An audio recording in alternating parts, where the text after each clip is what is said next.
Louis-Joseph de Bourbon, Duke of Vendôme, was a French military commander during the War of the Grand Alliance and War of the Spanish Succession. Marshal of France. Biography. He was the son of Louis de Bourbon, and the illegitimate great-grandson of Henry IV of France and his mistress Gabrielle d'Estrées. He was born in Paris. His mother was Laura Mancini, the elder sister of Olympia Mancini, the mother of Prince Eugene of Savoy, his future opponent. Orphaned at the age of 15, he inherited a vast fortune from his father that had been handed down from his great-grandmother, the Duchess de Mercoeur Penthève, in her own right.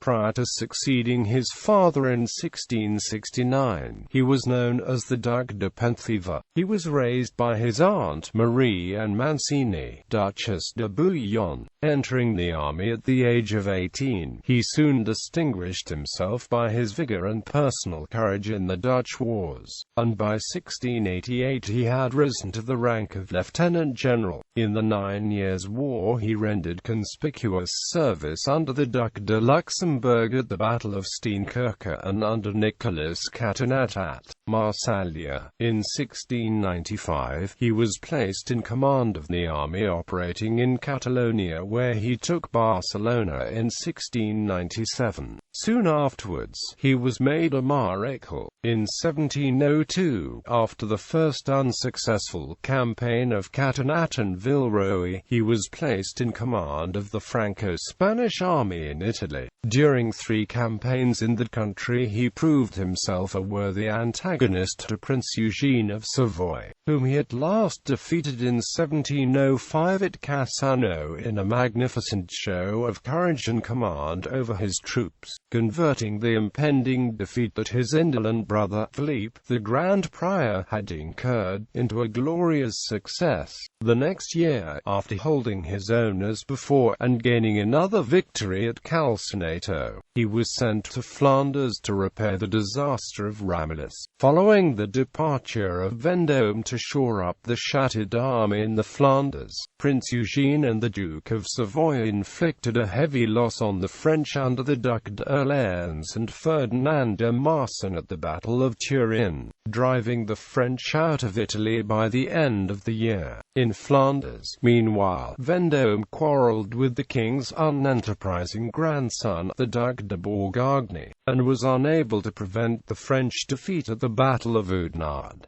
In disgust, Vendôme retired to his estates. It wasn't long, however, before he was summoned back to take command of the army of his cousin, Philip, in Spain. There he won his last victories, crowning his work triumphantly in the battles of Bruega and Villaviciosa. Before the end of the war, he died suddenly at Vinaròs on the 11th of June 1712 and was buried in El Escorial in Spain. Vendôme was one of the most remarkable soldiers in the history of the French army. He had, besides the skill and the fertile imagination of the true army leader, the brilliant courage of a soldier. The real secret of his continuous success, however, was his extraordinary influence over his men. Marriage. He married Marie Anne de Bourbon, a daughter of Henry Deules, Prince of Condé and granddaughter of Le Grand Condé. Reputedly very ugly, her father died leaving her unmarried. Her brother, who became the Prince of Condé in 1709, died the next year, not having helped his sister marry. She could have married the Duc du Maine in 1692, but Maine preferred Marie Anne's sister, Anne-Louise Benedicte de Bourbon, and married her instead. The marriage ceremony occurred at the chapel at the Château de Sceaux on the 21st of May 1710. So was the residence of Anne-Louise Benedicte. Louis-Joseph was 55 years old at the time. He was a Marshal of France and had been designated as the heir of his cousin, King Philip V of Spain. In the event that Philip should die childless, the House of Bourbon had decided that Louis-Joseph would become the next King of Spain. The marriage remained childless though.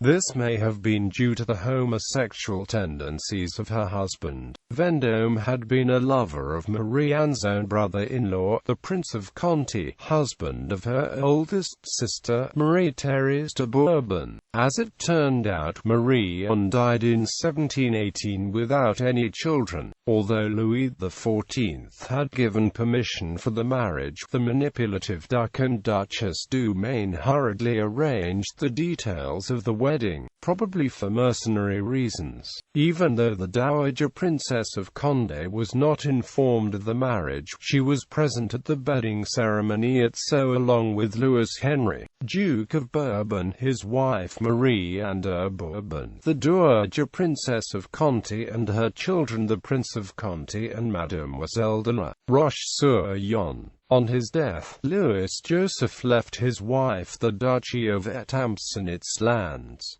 She held this title in her own right. When she died, it went to her niece, the Princess of Conti. Ancestry. Publications. De Bellerive, Les Dernières Campagnes de Louis Joseph de Vendôme. Voltaire, Le siècle de Louis XIV.